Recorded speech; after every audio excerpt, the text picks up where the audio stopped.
주의 은혜가 충만하리니 주의 영원한 팔 의지해. 나의 믿음이 연약해져도 미리 예비한 힘을 주시며 위대할 때도 안보하시는 주의 영원한 팔 의지해. 4절에 보면 능치 못한 것 주께 없으니, 하나님 능치 못한 게 없으신 분인 줄 믿습니다. 하나님 모든 것을 하실 수 있는 분이에요. 할 수 있거든요. 무슨 말이냐, 믿는 자에게는 능치 못함이 없느니라. 내게 능력 주시는 자에서 내가 모든 것을 할 수 있느니라. 또 시편자는 여호와는 나의 목자시니 내게 부족함이 없으리로다 고백을 합니다. 스가랴서 4장 6절에 보면 사람으로는 할 수 없으되 하나님의 신으로는 능히 할 수 있는, 그러니까 하나님은 하실 수 있는 모든 것을, 능치 못할 것이 주께 없으니 하나님께는 능치 못할 일이 없다라고 하는 것입니다. 그래서 나의 일생을 주께 맡기면 나의 모든 짐 대신 지시는 주의 영원한 팔. 그러니까 나의 모든 짐을 누구에게 맡겨야 돼요? 예수님께 다 맡겨요. 그럼 예수님이 대신 져주신다 이렇게 말씀하십니다.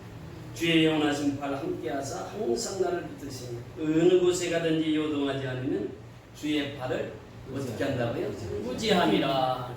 여러분 그렇습니다. 성경은요 에덴 동산에서부터 출발이 됩니다. 에덴 동산 무엇을 말하고 있습니까? 하나님의 사랑을 말하고 있습니다. 에덴 동산은 아담과 하나님이 자유롭게 대화하던 동산입니다. 에덴 동산은 하나님과 아담이 기쁨의 동산에서 같이 살았던 동산입니다.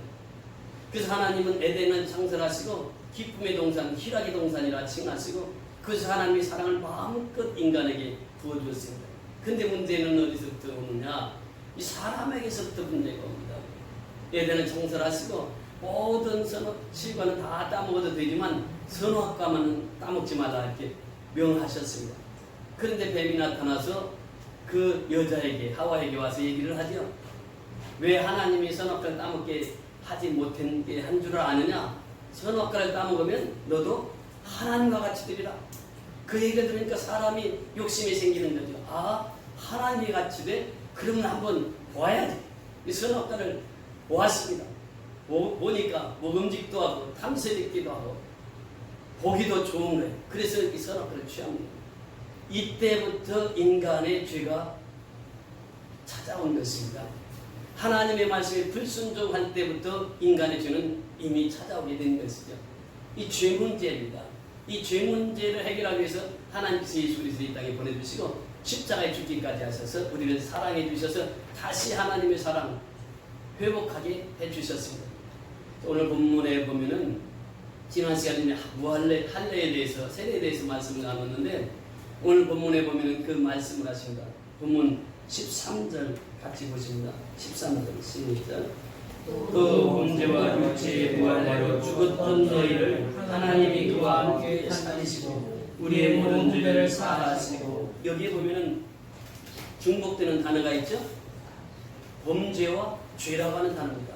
제일 먼저 등장한 것이 뭐예요? 범죄와 죄입니다. 범죄와 육체의 무할례로 죽었던 너희를 이렇게 표현합니다. 다시 말하면 죄를 지면 하나님으로부터 떠나게 되는 것입니다. 죄는 하나님과 함께 같이 있을 수가 없는 거예요. 죄는 하나님과 떠남입니다. 분리됨이에요. 그래서 이 범죄하면 하나님과 함께 할 수가 없습니다. 그리고 육체의 무할례로 죽었던 너희를 이렇게 표현합니다. 창세기 17장에 본 지난 시간에 말씀을 드렸습니다만 할례를 행하도록 했습니다. 육체의 할례를 행하도록 했습니다. 그 육체의 할례를 행하는 자마다 하나님의 백성이라 이렇게 칭했습니다. 그러면서 하나님의 뜻이 어디에 있는지 우리는 알 수 없습니다. 하나님은 아브라함을 세워서 믿음의 조상으로 세우셨습니다. 그리고 아브라함에게 내가 내 씨로 말미암아 번성케 하고 내 씨로 말미암아 복이 임하게 될 것이다. 그런데 딱 한 사람을 지명을 합니다. 오직 누구의 씨로 말미암아? 난 자. 오직 이삭의 씨로 말미암아 난 자. 그게 이제 하나님이 약속한 씨입니다. 그래서 이삭을 통해서 하나님 역사가 있으죠. 그리고 이삭 후에 야곱을 통해서 또 그 대를 이어갑니다. 우리 육신적으로 보면 에서는 들 사람이었고 야곱은 지환에서 거주하는 사람이었습니다. 어찌 보면 야곱은 속이는 자였고 에서는 남자다운 성격을 가지고 혹평한 기질을 가지고 살았습니다. 그런데 하나님은 왜 에서를 들어 쓰셨을까? 우리는 알 수 없어요. 야곱을 들어 쓰셨을까? 우리는 알 수 없습니다. 그 하나님께서 약속하신 것이 있습니다. 그 약속하신 것을 이루기 위해서 하나님께서는 아브라함의 하나님, 이삭의 하나님, 야곱의 하나님을 들어 쓰셔서 하나님께서 그들을 통해서 이스라엘 백성들을 이제 구원의 바늘에 서게 하시고, 그리고 영적인 아브라함의 후손들을 통해서 하나님의 영원한 백성으로 삼으셨다고 하는 것입니다. 여기서 보면 범죄와 육체의 무할례로 죽었던 너희를, 이 말은 무슨 말입니까? 하나님과 떨어졌다고 하는 것이요, 하나님과 헤어졌다고 하는 것입니다. 하나님과 연합을 파괴했다고 하는 것입니다. 그 하나님과 연합되지 못했다고 하는 것이, 이 사람은 죽었다 이렇게 표현합니다.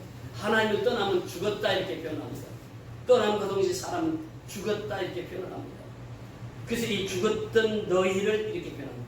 너희를 누가 그와 함께 살리시고 하나님이 그와 함께 살리시고 이렇게 표현합니다. 우리는 죽었던 우리입니다. 죄로 말미암아 죽었던 우리. 근데 하나님이 우리를, 그 죽었던 우리를 하나님이 살리셨다 이렇게 말씀하십니다. 그래서 오늘 이 본문을 통해서 우리에게 주시고자 하는 메시지는 뭐냐? 그리스도 밖에 있는 인간, 또 그리스도와 연합하지 못한 인간, 아담의 범죄로 영원히 그 범죄에 갇혀있는 그 인간들을 향해서 하나님께서 사랑의 손길을 지금 뻗치고 있습니다. 그들을 하나님께서 살리셨다 이렇게 표현합니다.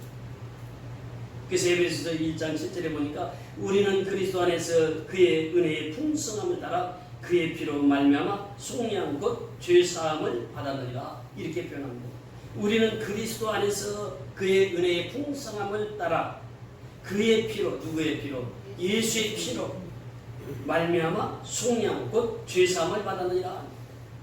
이 죄사함을 받았다고 하는 것이 얼마나 큰 축복인지 모릅니다. 이 사함을 받았다고 하는 것이, 이 사함을 받았다고 하는 것은 카리조마이라고 하는 단어인데, 이 단어에 보면 기쁨이요 또 은혜라고 하는 말이 들어있습니다. 그러니까 죄 사함을 받으면 기쁨이 있어요. 죄 사함을 받으면 은혜의 삶을 살 수 있습니다. 카리스카라라고 하는 기쁨과 은혜라고 하는 이 죄 사함을 통해서 우리에게 이루어지는 것입니다. 그래서 우리가 그리스도와 함께 죽으면 죄 사함을 받습니다. 그리스도와 함께 다시 살 수 있습니다. 그래서 우리가 조금 전에 불렀던 찬송, 구주와 함께 나 죽었으니 구주와 함께 나 살았도다. 그리스도와 함께 죽은 자만이 그리스도와 함께 살 수 있다라고 하는 것입니다. 영광이 그날에 이르도록 언제나 주만 바라봅니다. 그래서 우리는 주만 바라보고 살아야 돼요. 예수님을 바라보고 살아야 돼요. 마음속에 시험을 받을 때와 무거운 근심이 있을 때에 주께서 그때도 같이 하사 언제나 나를 도와주시니, 뼈아픈 눈물을 흘릴 때와 쓰라린 마음으로 탄식할 때에 주께서 그때도 같이 하사 언제나 나를 생각하시네. 내 몸의 약함은 아시는 주, 못 고칠 질병이 아주 없네. 괴로운 날이나 기쁜 때나 언제나 나와 함께 계시네. 언제나 주는 날 사랑하사 언제나 새 생명 주시나니 영광의 그날이 이르도록 언제나 주만 바라봅니다. 그래서 우리의 삶은 주만 바라보는 삶입니다. 그것이 오늘 본문을 통해서 우리에게 주시고자 하는 메시지입니다. 죽었던 우리를 살리신 분이 하나님이세요. 그래서 그 하나님만 바라보고 살라고 하는 것입니다. 14절 다 같이 읽습니다. 14절 시작. 우리를 거스리고 불리하게 하는 목적은 것은 증서를 지우시고 제하여 버리사 십자가에 못 박으시고. 여기서 보면 우리를 거스리고 불리하게 하는 법조문으로 쓴 증서, 이것이 무엇입니까? 이것이 바로 율법을 말하고 있습니다. 모세에게 주어진 율법을 말하고 있습니다. 이 율법을 주신 목적은 하나님께서 율법을 지키라고 주신 것이 아니라 율법을 통해서 그리스도를 알게 하기 위해서, 하나님을 알게 하기 위해서, 하나님을 깨닫게 하기 위해서 율법을 주신 것입니다. 그 당시에 채무자나 노예와 관련된 법률적 계약을 체결할 때 채무자나 노예가 직접 기록하여 자필 증서를 만들었는데, 이러한 관습에서 반영된 표현이 바로 율법입니다. 율법은 지키라고 된 것이 아니라 율법을 통해서 하나님을 만나게 하는, 율법은 몽학 선생이라 갈라디아서 3장 14절에 보면 그렇게 표현합니다. 초등학문이라 이렇게 표현합니다. 율법을 제하여 버리시고 율법을 폐하여 버리시고, 오늘 말씀하십니다. 그 쓴 증서를 지우시고 제하여 버리사 십자가에 못 박으시고, 십자가를 통해서 율법을 제하여 버리시고 지우시고 폐하시고 이렇게 표현합니다. 그런데 그 율법을 폐하시고 율법을 지으시고 율법을 버리신 예수님께서는 그 십자가에서 율법을 완성하십니다. 그것이 무엇입니까? 십자가의 사랑이에요. 율법을 지으시고 버리시고 폐하셨지만은 그 율법을 완성하신 분이 바로 예수 그리스도십니다. 십자가는 그래서 그 사랑, 율법의 완성이 바로 십자가입니다. 그 십자가의 모든 것을 못 박으시고 예수님 그 십자가에서 다시 사흘 만에 부활하심으로 말미암아 그 사랑을 우리에게 베푸시고 있는 분이 예수님이십니다. 여기서 보면요, 하나님의 사랑이 얼마나 크고 위대한지를 우리에게 말씀해 주고 있습니다. 바로 15절로 내려가서 보십니다. 15절 시작. 통치자들과 권세들을 무력화하여 드러내어 구경거리로 삼으시고 십자가로 그들을 이기셨느니라. 누구를 이기셨어요? 십자가로 그들을 이기셨어요. 누구를 이기셨습니까? 통치자들과 권세들을 무력화하여 드러내어 구경거리로 삼으시고 표현했습니다. 여러분, 이스라엘 백성들이 범죄했을 때 하나님께서 애굽의 종살이를 430년 시킵니다. 그리고 우리나라로 말하면 8.15 해방처럼 출애굽의 역사를 이루십니다. 출애굽의 역사를 이루시고 이스라엘 백성들 다시 하나님 품으로 안으십니다. 그런데 또 하나님 품으로 안겼던 이스라엘 백성들이 또 범죄하고 죄를 저지릅니다. 그때 바벨론이라는 큰 나라를 준비했다가 바벨론 포로로 가서 생활합니다. 무려 70년 동안 포로 생활합니다. 그때 그 바벨론 포로로 잡아갔던 사람들이 누굽니까? 왕이 누굽니까? 바벨론의 왕이었던 느부갓네살이라고 하는 왕이에요. 느부갓네살 왕이 이제 통치하고 있을 때 다니엘과 그 세 친구가 다 잡혀갑니다. 그 느부갓네살 왕이 다니엘서 4장에 보면 그렇게 말씀하십니다. 우리 다니엘서 잠깐 보시면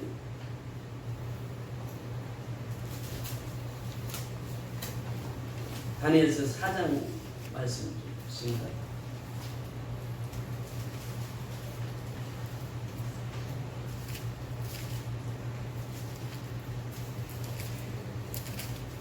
다니엘서 4장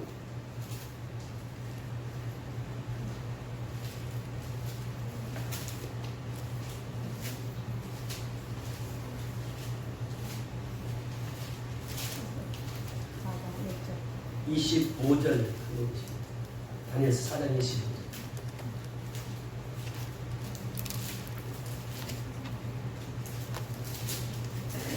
1230년 다니엘서 4장 25절 다니엘이 이제 그 왕에게 예언하는 말씀입니다. 25절 다 같이 읽습니다. 시작. 왕이 사람에게서 쫓겨나서 짐승과 함께 살며 소처럼 풀을 먹으며 하늘에서 내려질 것이요 이와 같이 7대를 지날 것이라. 그때에 지극히 높으시니가 사람의 나라를 다스리며 자기의 뜻대로 그것을 누구에게든지 주시는 줄 아시리라. 33절 내려가서 보십니다. 33절 시작. 바로 그때 이 일이 나 느부갓네살에게 응함으로 내가 사람에게 쫓겨나서 소처럼 풀을 먹으며 몸이 하늘에 이스려졌고 머리털이 독수리털과 같이 자랐고 손톱은 새발톱과 같이 되었더라. 느부갓네살이 7년 동안 광야 생활을 하고 있습니다.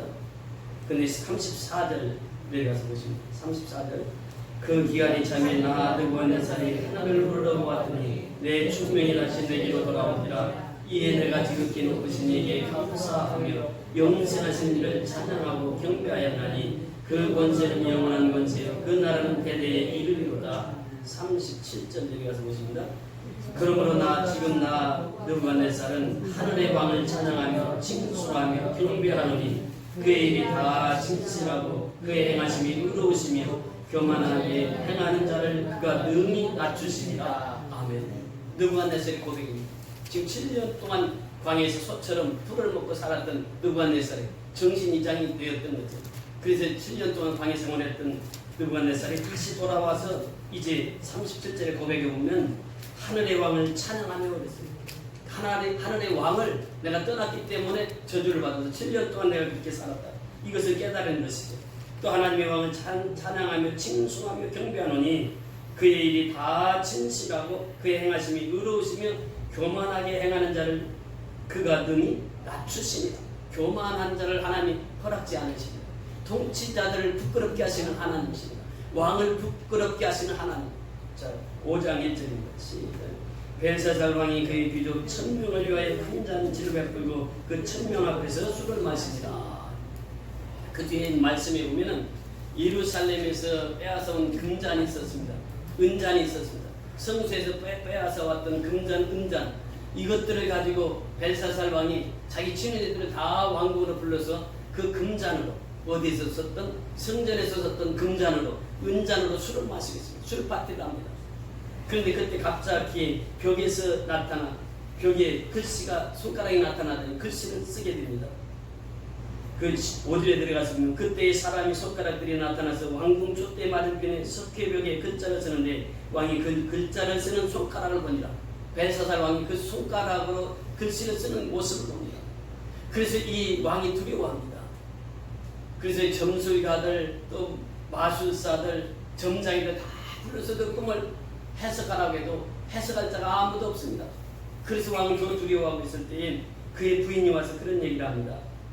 부인이 와서 내가 왕이여 염려하지 마세요. 내가 아는 사람이 있는데 그 사람을 소개해 줄 테니까. 그 사람은 지혜가 총명하고 지식이 출중해서 능히 왕이 그 어려운 문제를 해결해 줄 수 있을 것입니다. 그리고 소개를 합니다. 그것이 바로 왕비가 그 소개를 해요. 다니엘을 소개합니다. 다니엘은 총명이, 지식이, 통찰력이, 비밀을 풀 수 있는 그 능력을 갖춘 자다.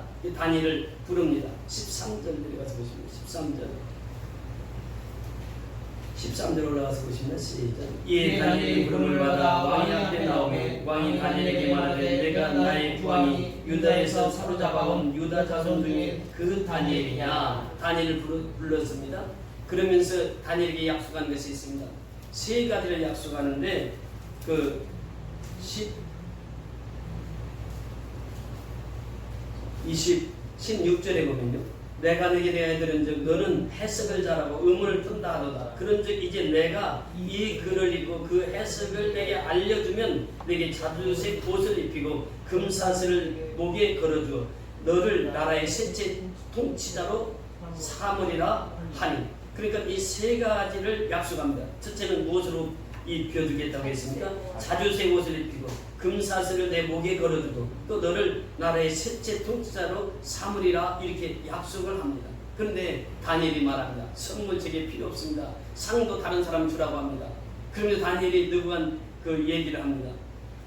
당시에는 아버지가 느부갓네살 왕이었는데 벨사살 왕은 느부갓네살 아들이거든요. 왕이 그렇게 하나님 앞에 교만해서 밖에서 7년 동안 소처럼 풀을 먹고 살았는데 그 하나님의 역사를 깨닫지를 못하십니까? 그러면서 책망을 하죠. 이것이 바로 이제 벨사살 왕 앞에서 그런 고백을 합니다. 그러면서 다니엘이 그 꿈을 해석을 합니다. 25절에 들어가 보면 기록된 글자는 이것이니 곧 메대 대겔 우르바신, 메대 대겔 우르바신. 그 글을 해석하건대 메대는 하나님이 이미 왕의 나라의 시대를 세워서 그것을 끝나게 하셨다 하며 이 왕의 나라가 끝이 난다. 메대라고 하는 말입니다. 그 다음에 대겔은 무엇입니까? 왕을 저울에 달아보니 부족함이 보였다 하며 27절의 말씀. 또 28절에 보니까 베레스는 왕의 나라가 나뉘어서 메대와 바사 사람에게 중과되었다 함이니다 하니. 그래서 이 왕이 저울로 달아봤더니 왕의 저울이 미치지 못합니다. 그러면서 왕이 죽고 나면 이제 두 나라가 될 것입니다. 메대와 바사로 나뉘어질 것입니다. 이 예언을 합니다. 그대로 예언이 성취됩니다. 29절에 보면 이에 벨사살이 명하여 그들에게 다니엘에게 자주색 옷을 입히게 하여 금사슬을 그의 목에 걸어주고 그를 위하여 조서를 내려 나라의 셋째 통치자로 삼으니라. 30절에 보니까 그날 밤에 갈대왕 벨사살이 죽임을 당하였고 메대 사람 다리오가 나라를 얻었는데 그때의 다리오는 62세였더라. 그러면서 벨사살이 그날 밤에 죽습니다. 여러분, 하나님 앞에 교만한 자는 하나님께서 치십니다. 느부갓네살을 통해서 그 말씀을 우리에게 말씀하시고 벨사살 왕을 통해서 우리에게 교훈해 주시는 것입니다. 그러면서 다리오 왕이 60세에 그 다음 왕권을 이어받습니다. 헤롯 왕도 마찬가지입니다. 사도행전 12장에 보면은 이제 두로와 시돈 지방에 이제 헤롯 왕과 갈등을 겪고 있을 때 두로와 시돈 지방에 사는 사람들이 이제 헤롯 왕에 옵니다. 그때 헤롯이 연설했을 때에 그들이 소리칩니다. 이것은 사람의 소리가 아니고 누구의 소리라고요? 신의 소리입니다. 헤롯 왕은 신처럼 떠받듭니다. 그때 헤롯은 교만해서 그것을 이제 자기가 신으로 착각을 합니다. 그때 하나님께서는 벌레를 보내서 그 헤롯을 죽게 합니다. 이것이 사도행전 12장의 20절부터 24절에 나오는 말씀입니다. 여러분, 이 통치자들이나 왕을 부끄럽게 하시는 하나님, 그러니까 하나님은 만왕의 왕이심을 여기서 우리에게 말씀하시는 거죠. 그런데 그들을 어떻게 이기셨느냐? 십자가로 이겼다, 이렇게 표현합니다. 십자가의 보혈로 그들을 다 물리쳤다, 이것을 우리에게 말씀하시고 있습니다. 그래서 왕을 부끄럽게 하시고 또 통치자들을 부끄럽게 하신 하나님, 그러면서 하나님은 만왕의 왕이심을 선포하시고 십자가로서 그 모든 세상 권력을 이기시게 하시는 하나님을 우리는 찬양하고 그 하나님 앞에 우리는 날마다 가까이 더 나가야 될 줄 믿습니다. 그 하나님은 지금도 살아계셔서 우리에게 말씀하십니다. 죄를 짓는 자마다 마귀에 속하나니 마귀는 처음부터 범죄함이라 하나님의 아들이 나타난 것은 마귀를 멸하러 하심이라. 요한에서 3장 8절의 말씀입니다. 예수 그리스도가 나타나면 이 마귀를 멸하기 위해서 예수님이 이 땅에 탄생하셨다고 하는 것입니다. 그러면서 에베소서 2장 1절에서 5절까지도 보면은 그렇게 말씀하십니다. 에베소서 2장 1절에서 5절에 보면 성경 우리에게 이렇게 말씀하십니다. 그는 허물과 죄로 죽었던 너희를 살리셨도다. 그때 너희는 그 가운데서 행하여 이 세상 풍조를 따르고 공중의 권세 잡은 자를 따랐으니 곧 지금 불순종의 아들들 가운데 역사하는 영이다. 전에는 우리도 다 그 가운데서 우리의 육체의 욕심을 따라 지내며 육체와 마음에 원하는 것을 하여 다른 이들과 같이 본질상 진노의 자녀였더니 긍휼이 풍성하신 하나님이 우리를 사랑하신 그 큰 사랑을 인하여 허물로 죽은 우리를 그리스도와 함께 살리셨고 너희는 은혜로 구원을 받은 것이다. 그래서 그리스도의 사랑, 그리스도의 긍휼입니다. 그래서 우리는 그리스도로 말미암아 죄와 허물에서부터 해방되었고 살게 되었다고 하는 말씀입니다. 사도 바울은 고백합니다. 오라 나는 권고한 사람이로다. 이 사망의 몸에서 누가 나를 건져내랴. 그러면서 로마서 8장 1절 2절에 보면 생명의 성령의 법이 죄와 사망의 법에서 너를 해방하였느니라 말씀하십니다. 십자가는 바로 그것입니다. 죄로부터 해방입니다. 죽음으로부터 해방입니다. 이것이 바로 십자가로 승리하셨다고 하는 선언입니다. 그래서 우리는 죄로부터 해방받은 자예요. 죽음으로부터 해방받은 자입니다. 죽기까지 그래서 우리는 주님을 따라야 되고 죽기까지 우리는 주님을 사랑해야 되고 죽기까지 주님의 인도하심을 받아야 될 줄 믿습니다. 이것이 바로 십자가로 승리한 자의 삶입니다. 아프리카의 우간다의 독재자 이디 아민이라고 하는 대통령이 있었습니다.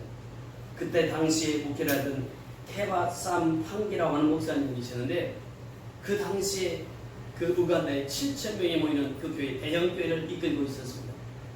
그러니까 이 독재자 대통령에게 때로는 쓴소리도 해왔고 설교 속에 이제 그 독재자 대통령을 비난도 했습니다.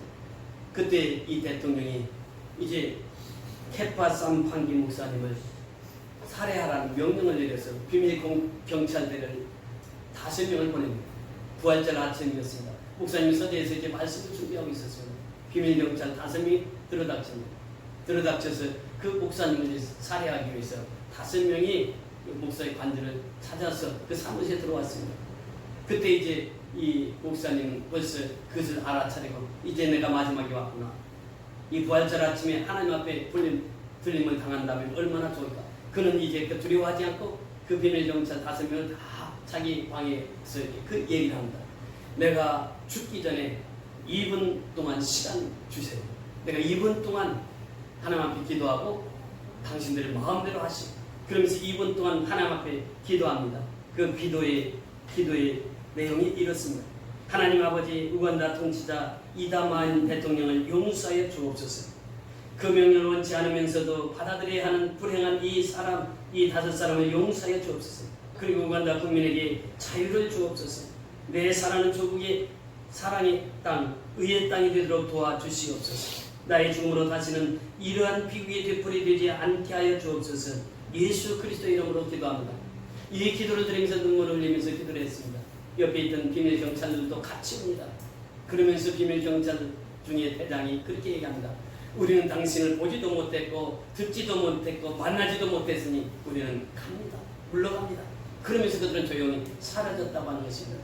죽음 앞에서도 그는 기도했습니다. 나라와 민족을 위해서 기도했고 자기를 죽이려고 했던 그 대통령을 위해서 기도했고 그 기도했을 때 그 죽음을 넘어서 십자가로 승리케 하신 하나님의 능력을 경험했다고 하는 사실입니다. 우리는 그렇습니다. 이 다윗의 신앙 고백을 보면 참으로 귀한 신앙입니다. 우리 찬송가 303장의 그 찬송가 가사가 바로 다윗의 신앙 고백을 통해서 이루어진 것입니다. 303장에 보면 나를 위하여 십자가에 중한 고통 받으사 대신 죽은 주 예수의 사랑하시는 이여 보혜로운 피를 흘려 영영 죽을 죄에서 구속함을 받은 우리 어찌 찬양하나이까. 이 찬송가는 시편 40편을 배경으로 해서 이 찬송가 가사가 지어졌습니다. 40편에 보면 이렇게 말씀하시고 있습니다. 내가 여호와를 기다리고 기다렸더니 귀를 기울이사 나의 부르짖음에 들으셨도다. 나를 기가 막힌 웅덩이와 수렁에서 끌어올리시고 내 발을 반석 위에 두사 내 걸음을 견고하게 하셨도다. 새 노래로 곧 우리 하나님께 올릴 찬송을 내 입에 두셨으니 많은 사람이 보고 두려워하여 노래를 여호와를 의지하리로다. 여호와를 의지하고 교만한 자와 거짓에 치우치는 자를 돌보지 아니하는 자는 복이 있도다.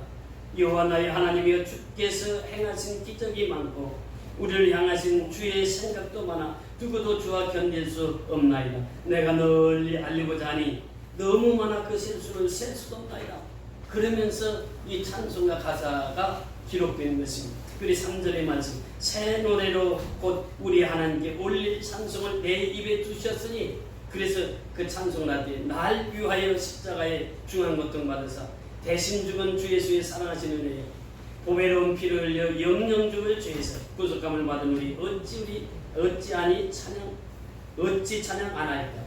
예수 안에 있는 우리 한량없이 즐겁고 주 성령의 위로함이 마음속에 차도다. 성국 음악 소리 같은 은혜로운 그 말씀 끊임없이 듣는 우리 어찌 찬양 안 할까. 이 찬송의 배경이 이렇게 나옵니다.